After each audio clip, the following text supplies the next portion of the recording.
35 साल की उम्र में मेरा विवाह हुआ। ये काफी लेट समय था। जिससे मेरी शादी हुई उसकी उम्र 37 साल थी। पहले लोग शादी जल्दी करने पर जोर देते थे, लेकिन आज लोग पहले करियर बनाने के पीछे भागते हैं। कम उम्र में हुई शादी आपको आपके पार्टनर और परिवार से घुलने मिलने में ज्यादा आसान होती है, लेकिन देर में हुई शादी में लोग इतना ज्यादा जटिल हो जाते हैं कि वह अपने आप को नए माहौल में ढाल नहीं पाते। 35 की उम्र में शादी होने से वैसे ही शरीर में शादी के बाद की सारी इच्छा खत्म हो जाती है। वही सही कसर 37 साल के पुरुष के अंदर भी नहीं बचती।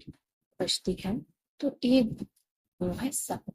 जब मेरी शादी हुई तो मुझे पता चला जिस व्यक्ति से मेरी शादी हो रही है वो काफी कम कमाता है।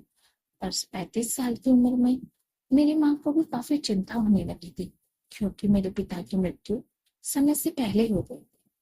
मैंने घर वालों से बात की तो लोगों ने बोला शादी करो, नहीं उम्र चली जाएगी। सहेलियों से बोला तो उन्होंने अलग ही सब बोला। सबकी बातों को ध्यान में रखकर मैंने शादी कर ली। लेकिन शादी के बाद पत्नी के साथ साथ एक पुरुष की जिंदगी में एक और चीज आती है, जिसे हम जिम्मेदारी के नाम से जानते हैं। जिनसे मेरी शादी हुई थी वो इस बात को जानते थे कि मैं शादी से खुश नहीं हूँ, क्योंकि उनकी आय कम है।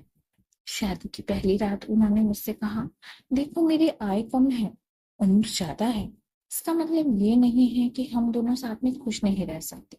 मैं तुम्हें सभी संसाधन तो नहीं दे सकता, लेकिन इतना जरूर दे सकता हूँ कि हमारी जिंदगी अच्छे से चले और उस खाली रहे बाकी। ऐसे ही करते करते 20 से 22 दिन बीत गए, पर हम दोनों के बीच पति पत्नी वाला रिश्ता बना ही नहीं। शायद उन्हें मन में मलाल था कि वो कम कमाते हैं, जिसकी वजह से मैंने उन्हें मन से सब नहीं किया है। फिर सहेलियों से बात हुई, सबने फिर वही बात कही, उन्हें खुश करो और वो खुद तुम्हारी जरूरतें पूरी करेंगे। महीने के अंत में उन्होंने वेतन मिला 25,000 रुपए, जिसमें से 5,000 रुपए वो भविष्य के लिए रखकर 20,000 मुझे दिया और बोला, मेरी जरूरतें काफी सीमित है, ये पैसे तुम रखो, अगर मुझे जरूरत हुई मैं तुमसे ले लूंगा, तुम अपने हिसाब से घर देख लो। पर जब मैंने हिसाब लगाना शुरू किया तो पैसे कम पड़े। जब मैंने इनसे इस बारे में डिस्कस किया तो वो बोले थोड़ी दिक्कत हो सकती है, लेकिन मैं दूसरी नौकरी के लिए ट्राई कर रहा हूँ। ऐसे ही करते करते शादी को 6 महीने हो गए और हमारा झगड़ा हुआ। मैं बोलती और पैसे कमाओ, वो बोलते जो है उसमें एडजस्ट करने की कोशिश कर। बात इतनी बढ़ गई कि मैं अपने मायके आ गई और मन बना दिया कि अब इनके साथ नहीं जाना है। इन्हें ने कई बार मुझे बुलाया मेरे घर आए लेने। मैंने बोल दिया जिस दिन आप अच्छा कमाने लगेंगे उस दिन आ जाना लेने, आप तो अभी पूरी तरह से मेरा खर्चा भी नहीं उठा पाते। ये बात उन्हें बहुत बुरी लगी, क्योंकि गुस्से की वजह से मेरे बोलने का लहजा भी खराब था। लेकिन इस बार उस इंसान के आत्मसम्मान को चोट पहुंची थी। वो वापस तो गया, लेकिन कभी लौट के नहीं आया। बल्कि उन्होंने अपने वकील से फोन करके बोला कि अगर तुम मुझसे अलग होना चाहती हो तो हो सकती हो। जिसे जानकर मेरा गुस्सा और भड़क गया। मुझे लगा कि जो इंसान मेरा खर्चा नहीं उठा सकता वह मुझे छोड़ने की धमकी दे रहा है। मैंने भी बोल दिया नहीं रहना है। हमारी हेयरिंग हुई। यश ने पूछा तो उन्होंने स्पष्ट बोला, सर मेरी तनख्वाह कम है जिससे इन्हें आपत्ति है और ये मेरे साथ खुश नहीं है। किसी इंसान को जबरदस्ती खुश नहीं किया जा सकता है। मेरे बस में इससे ज्यादा खुश नहीं कह सकता। हर इंसान को अपनी खुशी चुनने की आजादी है। जजों ने मुझे बहुत समझाया कि एक बार रिश्ते में खटास आ जाती है तो जिंदगी खराब हो जाती है। तुम चाहो तो एक नई शुरुआत कर सकते हो। पैसे कम है, लेकिन इतने भी नहीं कि तुम्हारी जरूरतें पूरी ना हो सके। लेकिन मैंने किसी की नहीं सुनी और कुछ समय के बाद मेरा तलाक हो गया। तलाक के 5 महीने में घर पर रही, लेकिन इसके बाद एक नौकरी की।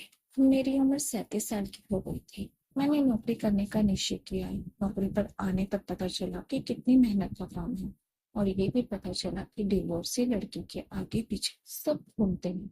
मौके का तलाश करते हैं कि कब मौका मिले और इसके साथ कुछ करने को मिले। काम अच्छा हो तो सब आपकी तारीफ करते हैं, लेकिन अगर काम में कमी हो तो ऑफिस से लेकर जूनियर तक पीछे पड़ जाते हैं। मेरी तनख्वाह 14,000 हुई है। अब समझ में आने लगा था कि नौकरी करना कितना कठिन है। कुछ भी चाहो, लेकिन हमारे हाथ में कुछ नहीं है। अब जिस 14,000 के लिए मुझे 10 से 6 घंटे काम करना पड़ता था, लोगों की बातों का सामना करना पड़ता था, पहले उससे ज्यादा घर बैठे 20,000 मिले। लेकिन अब काम करने के बाद 14,000 मिल रहा है। ऊपर से दिन भर की मेहनत। एक पुरुष अपने परिवार की कमी को पूरा करने के लिए दिन रात मेहनत करता है, लेकिन हम औरतें सिर्फ ये सोचते हैं कि कैसे हमारा काम पूरा हो। लेकिन आज उसे शख्स की सैलरी 88,000 रुपए है। मैंने ये गलती की, रिश्ते के पैसे पे पैरामीटर के दम पर तोड़ने लगी थी, लेकिन है सही नहीं था। यदि प्यार से समझती तो हमारा जीवन भी आगे अच्छा चलता। आज के दौर में लड़कियां किसी लड़की से शादी करने से पहले ये जानना चाहती हैं कि लड़का कितना कमा रहा है, लेकिन असल में किसी से शादी करने से पहले ये जानना जरूरी है कि उसका चरित्र कैसा है। शादी जैसे बंधन को चलाने के लिए जरूरी है आपसे सहमति, विश्वास। लेकिन आज मेरी तरह सभी लड़कियां अपनी शादी में सबसे पहले ये देखती हैं कि लड़का पैसा कितना कमा रहा है। एक अच्छा रिश्ता पैसे के दम पर नहीं चलता है। मुझे यह बात तब समझ आई जब मैंने अपना रिश्ता खो दिया। किसी अमीर से 4 बात सुनने से बेहतर है कि किसी कम आय वाले के साथ शादी करके साथ खुश रहने में आनंद है। ये एक सत्य घटना है। अब आप ही समझिए, रिश्ता चलाने के लिए पैसा कितना ज्यादा जरूरी है।